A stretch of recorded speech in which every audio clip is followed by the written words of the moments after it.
어떤 환자분이 병원에 수술하러 갔는데 이 환자는 너무 겁이 많아가지고 기계만 앞에 와도 벌벌벌 떨립니다. 주사기를 가지고 가서 주사를 놓기도 전에 온몸을 사시나무 떨듯이 떨니 의사가 너무 당황이 돼서 호흡을 잘 하시고 침착하게 계세요. 그래도 막 기계가 가까이 가니까 벌벌벌벌 떨고 있습니다. 호흡을 깊이 들이마시고 깊이 내쉬면서 호흡을 심호흡을 하세요. 그렇게 얘기를 했는데도 불구하고 이분이 계속 떨고 있는 거예요. 좀 진정하시고 호흡을 길게 들이마셨다가 들이내쉬세요. 심호흡을 하세요. 그렇게 했더니 그래도 이 환자분이 거기 마음대로 안 되는지 심호흡은 하지 않고 말로만 심호흡 계속 그러고 있는 거예요. 호흡을 심호흡하라는데 심호흡은 하지 않고 말로만 심호흡.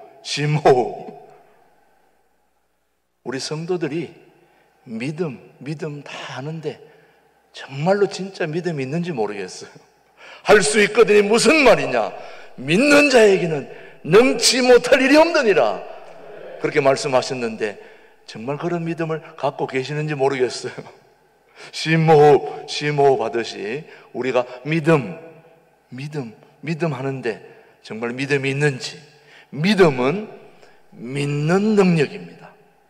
믿음은 믿는 능력인데 누구를 믿는 믿음이냐? 하나님을 믿는 능력이죠. 믿음은 믿는 능력인데 누구를 믿느냐? 하나님을 믿는 능력입니다. 그렇습니다. 믿음은 바로 믿는 능력입니다. 모든 위대한 역사는 믿는 능력을 따라서 나타났습니다. 예수님이 바다로 걸어오실 때 베드로는 예수님이 명하시면 나도 바다 위를 걸어갈 수 있습니다. 다른 제자들도 상상할 수 없는 그런 믿음을 베드로는 가졌습니다.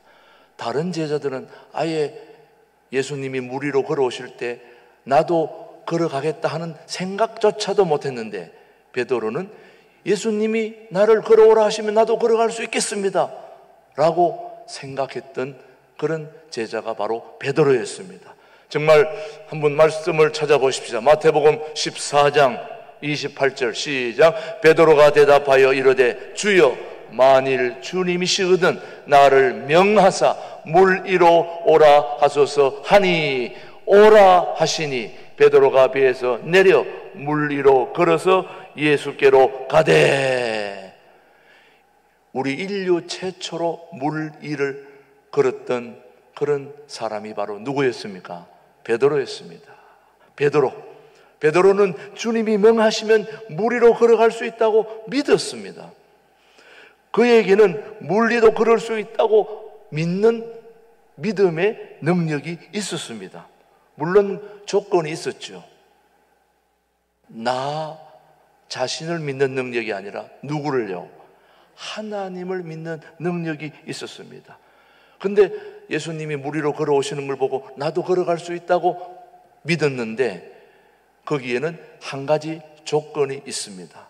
예수님이 오라 하실 때에, 주님이 명해서 그를 물 위로 오라고 하실 때 그것이 가능하다고 믿은 것입니다.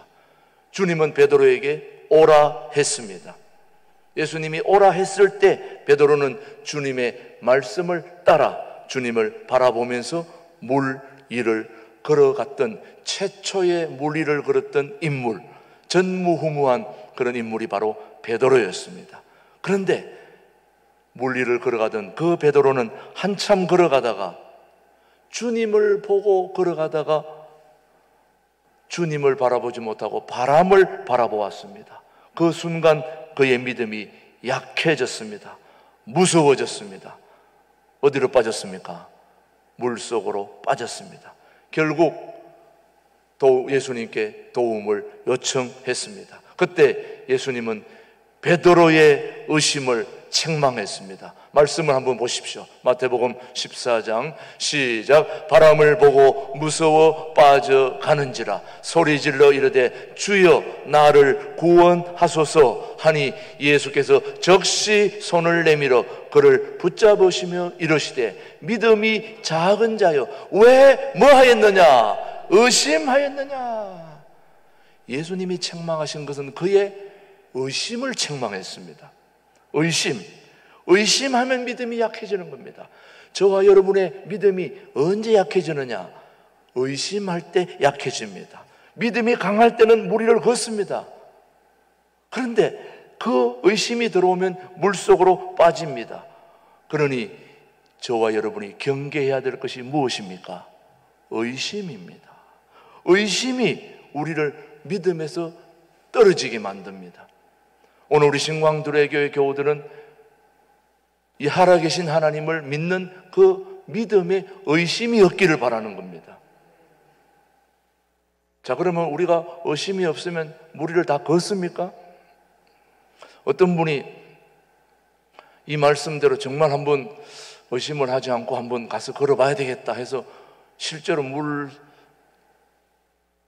바다로 가서 한번 걸어봤다는 겁니다. 실제로 걸어봤더니 물에 빠지더라는 겁니다. 그래서 베드로는 걸었는데 왜 저는 못 걷습니까? 와서 묻길래 그 대답을 했습니다. 주님이 오라고 했느냐 물었더니 그 대답을 못 들었다는 겁니다. 주님이 오라 하실 때 가야 되지 내 마음대로 물속에 들어가면 그건 빠지는 거죠. 빠져야 정상이죠. 그런데 물을 위로 걸어가면 그게 더 이상한 거죠, 여러분. 예수님이 오라 하실 때 가야 되는 것입니다. 마태복음 14장 32절 말씀 시작. 배에 함께 오름에 바람이 그치는지라. 이 말씀을 자세히 살펴보면 베드로가 물 위를 2번이나 걸었습니다. 2번. 어떻게 걸었느냐? 처음에는 혼자 물 위를 걸었습니다. 예수님이 오라 하셨을 때 혼자 물을 걸어갔죠. 나중에는 주의 의심을 해서 물에 빠졌을 때 누가 도와줬습니까? 예수님이 도와줘서 예수님의 손을 잡고 물 위를 걸어서 배 안으로 들어가게 된 것입니다. 2번 걸은 것입니다. 예수님을 보고 혼자서 걸어가다가 의심해서 빠지니까 다시 예수님의 도움을 받아서 예수님의 손을 잡고 배 안으로 들어왔습니다. 여기에서 우리는 믿음이 무엇인가를 알아야 됩니다. 오늘 제가 그 믿음을 여러분에게 알려드리려고 하는 것입니다. 자, 우리의 믿음이 무엇인가? 믿음은 바라보는 능력이라는 것입니다. 누구를 바라보는 겁니까? 하나님을 바라보는 겁니다. 베드로가 예수님을 바라보았을 때는 물 위를 걸었던 거죠. 언제 빠졌습니까? 물 위를 걸어서 예수님을 바라볼 때는 물이 속에 빠지지 않았는데 하나님을 바라보지 않고 물을 바라보았을 때 그는 빠졌던 것입니다. 바람을 보았을 때는 물속으로 빠질 수밖에 없는 거죠. 여기서 우리는 히브리서 11장 1절에 나오는 믿음의 정의를 배우게 됩니다. 시작. 믿음은 바라는 것들의 실상이요 보이지 않는 것들의 증거니. 베드로는 지금 누구를 바라보았습니까? 예수님을 바라보았습니다. 예수님이 물 위로 걸어오심을 보고 바다 위로 걸어갈 믿음이 생겼던 거죠. 베드로의 믿음은 단순한 믿음이었습니다. 예수님이 물 위로 걸어오시면 나도 걸어갈 수 있다. 그런 믿음이 생긴 것입니다. 그런 짧은 순간이지만 그 마음속에 예수님이 걸어오시면 나도 걸어갈 수 있을 것이다. 그런 믿음이 생겼기 때문에 그는 그것을 입술로 고백한 것입니다. 여러분의 믿음이 어느 믿음인지 알 수 없지만은 그 믿음이 입술로 고백이 돼야 됩니다. 내 마음속에 있으면 되는 게 아니고 믿음은 믿고 바라보는 것입니다. 바라보고 입술로 고백을 해야 되는 것입니다. 주님, 나도 걸어가고 싶습니다. 걸어와라. 그럴 때, 걸어갔을 때 무리를 걷게 된 것입니다.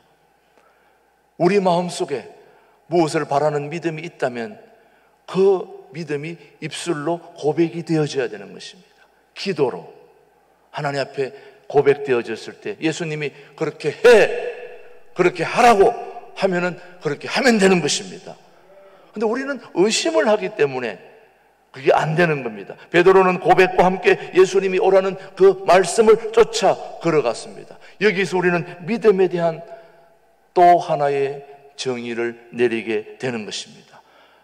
믿음은 바라보는 것이라면 믿음은 따라가야 되는데 뭘 따라가야 되느냐? 말씀을 쫓아 따라가는 능력이 바로 믿음인 것입니다. 믿음은 뭘 따라가야 된다고요? 말씀을 따라가야 됩니다. 자, 베드로는 마태복음 14장 30절 한번 보십시오. 자, 시작. 바람을 보고 무서워 빠져가는지라 소리 질러 이르되 주여 나를 구원하소서. 뭘 보니 빠졌다고 그랬습니까? 바람을 봤다는. 우리는 바람을 보면 안 됩니다. 사람을 보면 안 됩니다. 세상을 보면 안 됩니다. 주님을 바라봐야 됩니다. 주님을 바라보고 세상 바라보고, 바람을 바라보는 게 아니라 하나님 바라보고 바람을 바라보면 괜찮습니다. 바람을 먼저 보고 세상을 먼저 보고 우리를 도와줄 그 어떤 눈에 보이는 형상을 따라가다 보면 거기에 벌 보고 빠져버리는 것입니다. 우리는 주님을 바라보아야 됩니다. 베드로는 예수님의 말씀을 쫓아 행할 때 그 믿음이 강해졌습니다. 와라! 내게로 오라! 하는 그 주님의 말씀을 믿고 따라간 거예요. 베드로가 그냥 따라간 게 아니라 주님을 바라보았지만 바라만 보는 게 아니고 주님이 말씀하신 그 말씀을 따라간 것입니다. 그때 그의 믿음이 강해졌습니다. 그러나 그가 주님을 바라보지 않고 풍랑을 바라보았을 때 의심이 생긴 것입니다. 주님의 말씀을 망각한 채, 잊어버린 채 환경을 바라보자 의심이 생긴 것입니다. 그 의심이 그를 물속으로 빠지게 만든 것입니다. 우리는 때때로 환경을 바라보고 싶을 때가 많죠. 그런 유혹이 있지 않습니까? 우리를 도와줄 만한 그런 주변 환경을 바라보다 보면 그만 하나님을 놓치게 되는 거죠. 그게 바로 우리가 세상 속으로 빠져들어가는 유일한 의심이 되는 것이고 실수가 되는 것입니다. 오늘 우리는 지속적으로 살아계신 하나님을 바라보고 주님이 말씀하는 대로 따라가야 되는 것입니다. 믿음은 바라보는 것입니다. 하나님이 아브라함에게 지속적으로 가르치는 그 믿음은 바로 바라보는 믿음입니다. 그렇다면 바라보는 믿음을 갖기 위해 무엇을 바라보고 또 바라보는 믿음의 능력이 무엇인지를 우리 한번 살펴볼 수 있게 되기를 바랍니다. 첫째는 바라보긴 바라봐야 되는데 무엇을 바라보느냐? 전능하신 하나님을 바라봐야 됩니다. 우리에게 능력을 베풀어 주실 그 하나님을 바라보라는 것입니다. 이게 바로 하나님이 아브라함에게 가르쳐주는 믿음입니다. 여러분 알다시피 아브라함은 갈대아 우르에 있을 때 무엇을 바라보았습니까? 아버지가 우상 장수를 했기 때문에 뭘 바라봤겠어요? 우상을 바라보았겠죠. 우상을 바라보고 살았습니다. 아브라함은 그동안 하나님은 우상을 바라보고 살았습니다. 그러나 그 우상이 아브라함의 삶을 복되게 하고 윤택하게 하고 행복하게 했더라면 아브라함이 주님을 따라 나섰겠습니까? 그 우상을 바라보았을 때 그 우상이 아브라함을 행복하게 해주지 못했습니다. 그럴 때 하나님은 아브라함을 부르셔서 전능하신 하나님을 바라보도록 했습니다. 누구를 바라보겠다고요? 전능하신 하나님을. 믿음을 가진다는 것은 바라보는 대상을 꿈꾸는 것입니다. 믿음을 가진다는 것은 바라보는 대상을 바꾸는 것입니다. 우리가 바라보는 대상이 바뀌어야 됩니다. 우상에서 하나님으로, 세상에서 하나님으로, 우리가 가진 재물로부터 하나님을 바라보는 그 대상이 바뀔 때에 그 믿음이 나를 이끌어 가는 것입니다. 사랑하는 교우 여러분, 우리가 우상을 바라보고 이 세상 풍속을 쫓는 귀신을 바라보았다면 이제는 전능하신 하나님을 바라볼 수 있게 되기를 주님의 이름으로 축복합니다. 아브라함의 생애 가운데 놀라운 것은 그가 전능하신 하나님을 바라보는 가운데 장차 오실 예수님까지도 바라보았다는 거죠. 이건 보너스입니다. 여러분, 생활비 받다가 보너스 가면 들어오면 엄청나게 기쁨이 있죠, 여러분요. 이거는 뭐 공짜로 온 거 아닙니까? 아브라함이 전능하신 하나님을 바라보고 있는데 앞으로 다시 우리 모든 백성들을 구원해 주실 예수 그리스도까지 바라보았다는 것입니다. 이거는 아브라함에게 주신 주님의 엄청난 보너스입니다. 예수님이 이 땅에 태어나실 때를 바라보았고 장차 오실 예수님을 바라보았다는 것입니다. 이것을 요한복음에서 예수님이 유대인들과 대화를 나누는 그 과정 중에 하신 말씀입니다. 여러분, 구약 성경을 읽다가 이해가 안 될 때 신약 성경이 구약 성경을 해석해주고 도와주고 풀어줍니다. 오늘 요한복음 정말 그런지 한번 아브라함의 때를 요한복음이 말씀하고 있습니다. 8장 56절 너희 조상 시작.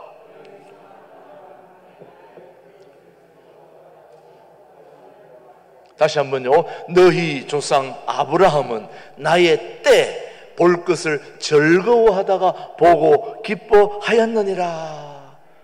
야, 이게 바로 요한복음의 아브라함을 지금 설명하고 있는데 예수님이 오실 때를 벌써 아브라함이 바라보았다는 것입니다.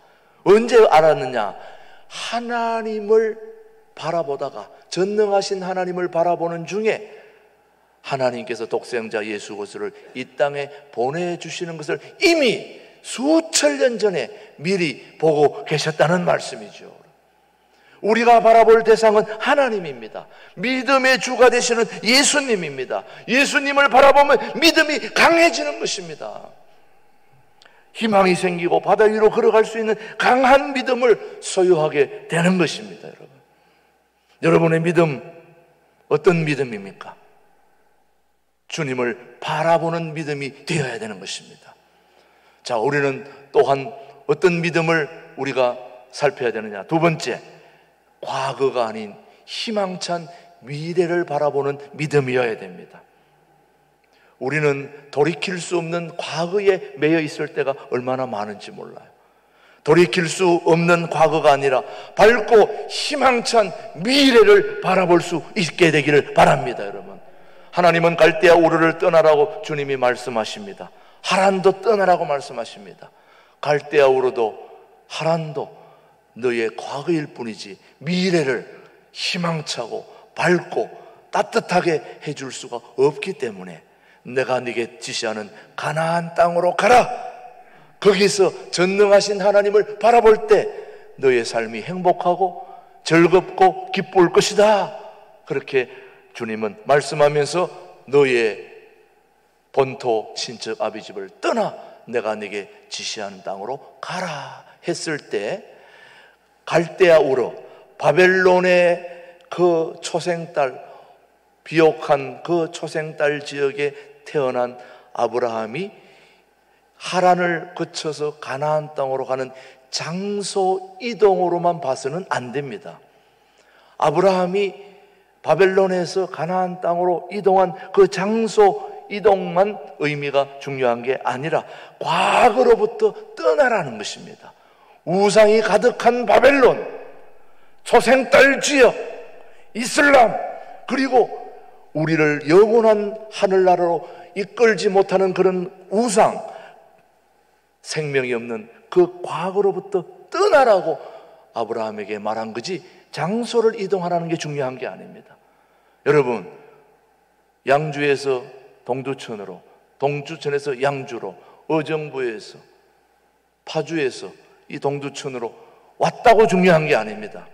장소 이동이 중요한 게 아니라 내가 몸담고 있었던 그 세상, 재물, 영광, 그리고 명예, 이런 것들로부터 과감하게 떠나서 그것들보다 더 좋은 행복과 꿈을 주는 전능하신 하나님으로부터 하나님을 바라보라는 것이 주님의 명령인 것입니다. 우리 교우들이 그렇게 되기를 바랍니다. 여러분, 과거로부터 떠나라는 것입니다. 잘못된 관계로부터 떠나라는 것입니다. 가나안 땅으로 나아가라는 것은 희망찬 미래를 바라보며 전진하라고 하는 주님의 말씀인 것입니다. 이것은 오히려 다른 말로 말하면 하나님의 지혜입니다. 뒤를 돌아보지 말고 앞을 바라보라는 것입니다. 앞을 바라보며 나아가라는 것이죠. 그렇다고 해가지고 우리가 지나간 과거를 무시하라는 것은 결코 아닙니다. 우리가 떠나야 할 과거가 있는 거죠. 버려야 할 과거가 있지 않습니까? 비워야 할 과거가 있지 않습니까? 그래서 아브라함은 소돔과 고모라를 여러분 잘 알고 있지 않습니까? 소돔과 고모라가 멸망될 때에 그의 롯의 가족을 주님은 구원하실 때 이것을 가감하게 떠나서 뒤를 돌아보지 말고 전진해라 그렇게 얘기했는데도 불구하고 누가 뒤를 돌아보았습니까? 롯의 아내는 뒤를 돌아보아서 결국 무슨 기둥이 됐다고 우리가 말씀을 알고 있습니까? 소금 기둥이 되었다. 뒤를 돌아보지 말라. 자, 오늘 창세기 19장 26절 말씀 보십시오. 롯의 아내는 뒤를 돌아보았으므로 소금 기둥이 되었더라. 저는 우리 교우들이 소금 기둥 되지 않기를 바라요. 소금은 양념으로 쳐먹는 것만 하면 돼요. 기둥까지 될 필요는 없어요. 그거는 뒤를 돌아보지 말고 우리의 모든 과거로부터 떨쳐버리고 희망찬 미래로 나아가라는 것입니다, 여러분. 우리 신광두레 교회는 과거의 지난날 이런저런 과거로부터 과감하게 떠나야 되는 것입니다. 이런저런 문제로부터 과감하게 떠나서 하나님께서 신광두레 교회에 주시는 희망찬 미래가 분명히 있습니다. 통일 한국을 준비하는 교회로 하나님이 이 지역사회를 새롭게 하는 희망찬 청사진을 가지고 있는 그 주님을 바라보고 과감하게 우리의 과거로부터 떠나야 된다고 저는 말씀드리고 싶은 거예요. 그래야 됩니다, 여러분. 그렇게 할 수 있게 되기를 바라봅니다. 여러분, 세 번째가 중요합니다. 문제를 바라보지 말고 기회를 바라보아야 됩니다. 문제를 바라보지 말고 기회를. 아브라함이 갈대우르를 떠나는 일은 결코 쉬운 일이 아닙니다, 여러분. 본토 친척 아비집을 떠난다는 것이 결코 만만한 일이 아닌 것입니다. 여러분들이 지금 살고 있는 이곳을 당장 떠나라고 그러면 떠나겠습니까, 여러분? 떠날 수 있겠습니까, 여러분? 쉬운 일이 아닙니다. 변화를 추구하는 것은 정말 힘든 일입니다. 그가 떠날 수 있었던 것은 바로 문제를 바라보지 않고 기회를 바라보았기 때문에 그는 떠나게 된 것입니다. 무엇을 보느냐가 중요합니다. 똑같은 것을 보아도 어떻게 보느냐에 따라서 엄청난 차이가 있는 것입니다, 여러분. 무엇을 바라보느냐 굉장히 중요합니다. 저는 요즘 하늘을 많이 바라봅니다. 하늘을 바라보면 구름이 기가 막혀요. 저는요. 하늘 보신 분은 알지만 하늘을 바라보면 구름이 너무 기가 막혀요. 어떤 분이 저보고 목사님은 사진이 취미니까 그렇게 바라보겠죠. 제가 사진이 취미가 아닙니다. 말씀 전하는 게 기도하고 찬양하고 이게 저의 주된 업무지 사진 찍는 거는 주된 업무가 아닙니다. 내가 서준을 가끔 찍다 보니까 해외에서 목사님 이번에 며칠 후에 큰 행사가 있는데 목사님을 초대하겠습니다. 그래서 저는 말씀 전하러 오란 줄 알았어요. 그래서 알겠습니다. 몇 시에 가면 되겠습니다. 근데 목사님 이번에 오셔서 좀 잘해 주셔야 됩니다. 그때 뭘 잘해 줬더니 사진을 좀 잘 찍어 주셔야 됩니다. 말씀 전하러 오는 게 아니고 뭘 찍어 달라고요? 사진 찍어 달라고 얘기하더라고요. 저는 사진을 찍으면서 배우는 게 한 가지 있습니다. 진실을 배웁니다. 정직한 걸 배웁니다. 내가 찍는 사진은 있는 그대로 나에게 다가옵니다. 내가 부정직해도 있는 것을 그대로 받아들이는 게 사진입니다. 그래서 사진을 찍으면서 목회자의 마음을 수양을 합니다. 내가 이렇게 부정직했구나. 있는 그대로 살아야 되는데, 주어진 삶의 현실에서 정직해야 되는데 내가 그러지 못했구나. 잘못을 뉘우치게 되는 거죠, 여러분. 있는 그대로 바라보는 거예요. 무엇을 보느냐가 중요합니다, 여러분. 똑같이 사진을 찍는데도 하늘을 찍는 사람이 있는가 하면 다른 데를 찍는 사람이 있더라고요. 무엇을 바라보느냐는 굉장히 중요한 것입니다. 똑같이 감옥에 들어간 두 사람 중 한 사람은 창밖을 바라보면서 진흙 땅을 바라보면서 원망을 했습니다. 인생을 저주했습니다. 그런데 다른 한 사람은 창밖으로 하늘을 바라보았습니다. 밤의 별과 달을 바라보면서 시를 썼습니다. 자신의 과거 잘못을 회개하였습니다. 두 사람이 복역기간을 마치고 자유케 되었을 때 원망 속에 살았던 사람은 정신병동으로 가게 되었고, 또 시를 쓰며 자신을 돌아보았던 사람은 시집을 가지고 출판사로 가게 되었습니다. 똑같은 감옥에서 창문을 바라보고 같이 살았는데 한 사람은 진흙 땅을 바라보며 자신을 원망했고, 한 사람은 하늘을 바라보았을 때, 원망했던 사람은 정신병동으로, 하늘을 바라보며 시를 썼던 사람은 시를 가지고 출판사로 갔습니다. 이렇게 다른 것입니다. 똑같이 바라보는데도 우리는 전능하신 하나님을 바라보아야 되는 것입니다. 두 명의 강도가 예수님이 달리신 십자가 좌우에 못 박혔습니다. 한 강도는 예수님을 욕했습니다. 다른 강도는 예수님이 만왕의 왕인 것을 바라보았습니다. 그때 그분이 천국의 주인 되심을 알았습니다. 똑같이 예수님을 바라보았을 때 한 사람은 예수님을 저주했고, 또 한 사람은 주님이 마지막 날에 나를 기억해달라고 했을 때 주님은 뭐라고 했는지 오늘 누가복음 말씀 시작. 이르되 예수의 당신의 나라에 임하실 때에 나를 기억하소서 하니.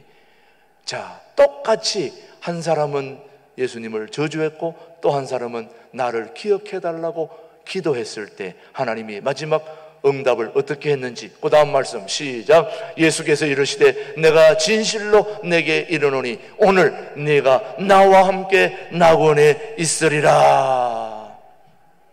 여러분, 똑같이 바라보아도 이렇게 서로 다른 것입니다. 문제를 바라보지 말고 기회를 바라볼 수 있는 교우들이 되기를 바랍니다. 언제든지 문제는 있기 마련입니다. 그러나 우리가 전능하신 하나님을 의지하고 우리의 모든 걸 맡길 때 우리 하나님께서는 모든 것이 합력하여 선을 이루도록 해 주실 것입니다. 사랑하는 교회 여러분, 우리는 어떤 경우에도 따라갈 게 하나 있습니다. 뭘 따라가야 되느냐? 말씀을 따라가야 됩니다. 오늘 히브리서 11장 8절 말씀 한번 보십시오. 시작. 믿음으로 아브라함은 부르심을 받았을 때에 순종하여 장래의 유업으로 받을 땅에 나아갈새 갈 바를 알지 못하고 나아갔다. 그는 갈 바를 알지 못했지만 뭘 따라갔다는 말씀입니까? 말씀을 따라간 것입니다. 말씀이 그를 인도해 주신 것입니다. 자, 시편 말씀 한번 보십시오. 여러분, 말씀은 얼마나 중요한지. 시작. 주의 말씀은 내 발의 등이요 내 길의 빛이니이다. 정말 이렇게 생각하십니까? 주의 말씀은 내 발의 등이요 내 길의 빛이니이다. 우리는 정말 주님이 주시는 믿음을 따라가야 되는데 내 생각을 가지고 자꾸 나아가려고 그래요. 어떤 할머님이 여행을 하고 있었는데 한참 숲속길을 걷고 있었는데 길이 두 갈래 길이 나온 거예요. 그 할머님이 이쪽 길로 가야 될까? 이쪽 길로 가야 될까? 가만히 보니까 자기는 왼쪽 길로 가고 싶은데 그래도 주님 앞에 물어보고 가야지, 그렇게 생각을 하고 지팡이를 가지고 있던 지팡이를 가지고 딱 놓고 여기 넘어지는 쪽으로 제가 따라가겠습니다 했는데 여기 딱 넘어졌는데 자기는 왼쪽으로 가고 싶었는데 이 지팡이가 자꾸 오른쪽으로 넘어가는 거예요. 그래서 오른쪽으로 넘어가니까 다시 또 세운 거예요. 주님 어디로 가야 될까요? 또 넘었는데 또 오른쪽으로 또 넘어가는 거예요. 자기는 왼쪽으로 가고 싶었는데 그래서 또 한 번 세웠더니 또 넘기더니 또 오른쪽으로 넘어가는 거예요. 이걸 한 10번 반복하다가 어떻게 하다가 마지막에 이게 왼쪽으로 딱 넘어갔어요. 역시 우리 하나님이 왼쪽으로 가라시는 거구나 하고 왼쪽으로 갔다는 거예요. 여러분, 이게 믿음입니까? 내 믿음이지. 여러분, 넘어가는 쪽으로 따라가야지 왜 자기 마음대로 하냐고. 우리는 때때로 보면 하나님의 뜻을 따른다고 하면서도 거의 내가 생각하고 있는 대로 가는 사람들이 거의 태반입니다. 여러분, 믿음은 하나님을 바라보는 것이고 하나님이 말씀하시면 그대로 순종하고 따라가야 되는 것입니다. 내 마음대로 하면 내 하나님이지 공의의 하나님, 정의의 하나님, 심판의 하나님이 아닌 것입니다. 우리는 내 마음에 들지 않고 이해되지 않아도 주님이 말씀하시면 그대로 순종하고 따라가야 되는 것입니다. 오늘 우리 성도들이 꼭 기억해야 될 건 믿음은 믿고 주님을 바라보고 행동으로 옮길 때 그 믿음이 진실한 믿음, 진짜 믿음이 되는 것입니다. 믿고 바라고 행동으로 옮겨서 우리의 삶이 그 믿음으로 우리 삶이 이끌림 받게 되기를 주님의 이름으로 축복합니다. 하나님 아버지 감사합니다. 어려운 일을 만날 때마다 가장 먼저 하나님을 바라보고 하나님이 그 문제 속에 담아두신 기회를 찾아내는 지혜로운 삶을 살게 하여 주시옵소서. 하나님 아닌 것들에 눈과 마음을 빼앗기지 않도록 도와주시옵기를 예수님의 이름으로 기도드립니다. 아멘.